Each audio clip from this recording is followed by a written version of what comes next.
Hello and welcome to our YouTube channel bank exam preparation 2.0। आज हम करेंगे एक puzzle almost RRB clerk mains level की puzzle करेंगे। ठीक है, तो पज़ल शुरू करने से पहले आप सबको रक्षाबंधन की हार्दिक शुभकामनाएं। Wish you a very very very happy Raksha Bandhan to all of you. अब शुरू करें, चलो शुरू करते हैं पज़ल। क्या दे रखा है? A family having 3 generations with 8 members, A being the smallest female member of the family, all have some relation with A. A ties Rakhi to all members at different times. ये हमें क्या दे रखे हैं? Time दे रखे हैं। आगे क्या दे रखा है? नोट दे रखा है। नोट में क्या है? Person having name in consecutive alphabetical order do not come on adjacent time. No single parent is alive and each couple has a minimum of 1 child in the family. ठीक है, क्या दे रखा है? एक फैमिली है, फैमिली में 8 member हैं और वो क्या है, उनके राखी टाइम दे रखा है कि ये इस टाइम राखी बांधते हैं। ठीक है, और क्या दे रखा है? एक के साथ सबका रिलेशन है। और नोट में हमें दे रखा है कि कोई भी कॉन्जिक्यूटिव अल्फ़ाबेटिकल ऑर्डर में जो आते हैं पर्सन के नेम वो पास में नहीं है। इसका मतलब क्या है? इस लाइन का मतलब है कि अगर यहाँ बी आ गया तो बी के पास सी नहीं आएगा और बी के पास ए नहीं आएगा। मतलब इसके आगे पीछे ए या सी नहीं आएंगे। मतलब ए के बाद क्या आता है? बी आता है ना। वैसे अल्फ़ाबेटिकल ऑर्डर में ए के बाद बी आता है तो ये पास में नहीं बैठ सकते। बी के बाद सी आता है तो बी और सी साथ में नहीं बैठ सकते। इसका मतलब ये है। ठीक है, आगे क्या दे रखा है? No single parent is alive and each couple has a minimum of 1 child in the family. इसका मतलब है कि हर एक कपल का एक चाइल्ड ज़रूर होगा और हर चाइल्ड के अगर फादर है तो उसकी मदर भी होगी। ठीक है, इसमें क्या कर रही हूँ मैं? प्लस साइन डिनोट करता है मेल को और माइनस साइन किसके लिए यूज़ करेंगे हम? फीमेल के लिए। और डबल साइन का मतलब है कि वो क्या है? स्पाउस है, मतलब हस्बैंड वाइफ है दोनों। और सिंगल लाइन का मतलब होगा कि वो क्या है? बहन भाई हैं। ठीक है, बहन भाई होंगे। ठीक है, ये आप सिंबल याद रखना, मैं इन्हें यूज़ करूँगी आगे। ठीक है, अब देखो आगे पजल शुरू करते हैं। अब आपा क्या है? As grand mother. इसमें ब्लड रिलेशन भी निकालना है और इसमें हमें सेट भी करना है। दोनों काम एक साथ करने हैं। तो हम क्या करेंगे? पहले ब्लड रिलेशन बना लेंगे, उसके बाद हम सेट करेंगे, क्योंकि हमें बार बार इतना बड़ा बड़ा लिखना पड़ेगा ना। एज ग्रैंड मदर थर्ड आएगी तो थर्ड पे ग्रैंड मदर बड़ा बड़ा लिखना पड़ेगा। इससे अच्छा है हम पहले ब्लड रिलेशन बना लेंगे और फिर उनको सेट कर देंगे। ये क्या बोल रहा है? एज ग्रैंड मदर, ए की ग्रैंड मदर। अब ए यहाँ है, ये इसके पापा मम्मी और जो भी अंकल आंटी आएंगे वो इस जनरेशन में आएंगे और उनके भी पापा उनकी मम्मी ये इस जनरेशन में, थर्ड जनरेशन में, फर्स्ट में आएंगे। ठीक है, ये इनकी ग्रैंड मदर है तो इनकी अगर ग्रैंड मदर हैं तो इनके ग्रैंड फादर भी होंगे। फादर के लिए ये और मदर के लिए नेगेटिव साइन। आगे क्या दे रखा है? एज मदर, ए की कोई मदर भी हैं, ए की कोई मदर है और ए के पापा हैं। एज फादर, ए के पापा हो गए।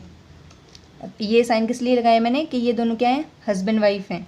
एज पैटर्नल अंकल, ए के पापा के कोई भाई हैं। पैटर्नल अंकल, पैटर्नल मतलब पिताजी के भाई, पैटर्नल अंकल हो गए। ठीक है, और क्या है? जी हैं और जी की, ए के पैटर्नल अंकल कौन है? जी हैं और जी की कोई वाइफ होगी, जी की वाइफ दे रखी है। जी के पापा दे रखे हैं, जी के पापा होंगे तो मम्मी भी होंगे, तो जी की क्या होगी? मम्मी होगी और इसके भी मम्मी होगी। 1 2 3 4 5 6 7 हो गए। और क्या है? E is the mother of H.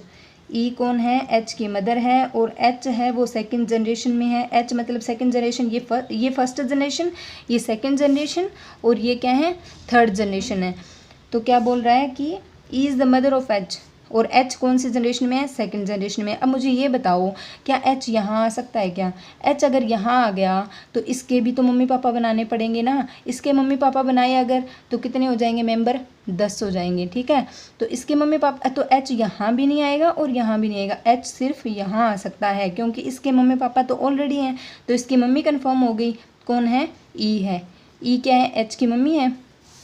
और क्या, F is the son of D, F क्या है, सन है डी का।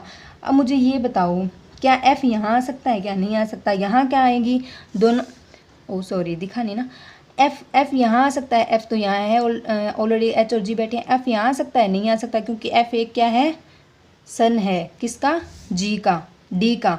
एफ सन है तो एफ सिर्फ यहाँ आ सकता है, F is the son of D. और क्या दे रखा है हमें, E is the mother, H's cousin, A का कज़न भी हो गया ना ये। ए क्या थी, फीमेल मेंबर थी। और क्या है इसमें, जी इज़ फादर, इज़ बी। अच्छा, जी के पापा दे रखे हैं, जी के पापा कौन है, बी है। हो गया कंफर्म, क्या हो गया, ए बी बच गया सी। अब इसको हम साफ साफ लिख लेते हैं, क्या है, बी हस्बैंड है ई का, उसका बेटा जी और एच, जी की पत्नी डी, डी का बेटा एफ, एच की पत्नी सी। कितने हो गए, और सॉरी एच की बेटी ए। हो गया ब्लड रिलेशन। कितने मेंबर थे, 8 थे। कितने, 8 है, काउंट करो, 1 2 3 4 5 6 7 8, हो गए कंप्लीट। और हर चाइल्ड का पेरेंट दोनों अलाइव हैं, हर चाइल्ड के दोनों पेरेंट अलाइव हैं, ठीक है ना। और हर जो पेरेंट हैं उनका एक बच्चा ज़रूर है। सब कंफर्म हो रहा है ना। चलो अब हम करेंगे पज़ल। अब हमें टाइमिंग कौन कौन सी दे रखी है, 8 9 9.5 10 11 11.5 12.5, ठीक है।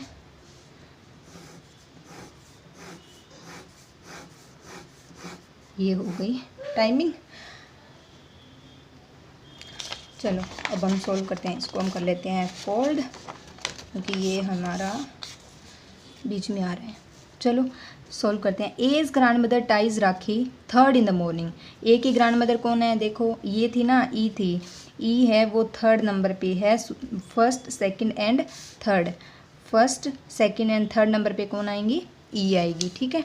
आगे क्या दे रखा है, H's mother ties Rakhi just before the A father of A के पिता से जस्ट पहले कौन है, उनकी माता जी हैं।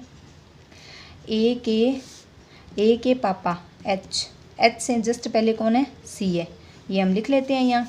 आगे क्या दे रखा है, एज पेटर्नल अंकल इज़ जी वुजरा के time is exactly 2 hours after his wife, मतलब जी है वो 2 hours आफ्टर है किसके, अपनी वाइफ के, यानी कि डी के, ठीक है, ये लिख लिया।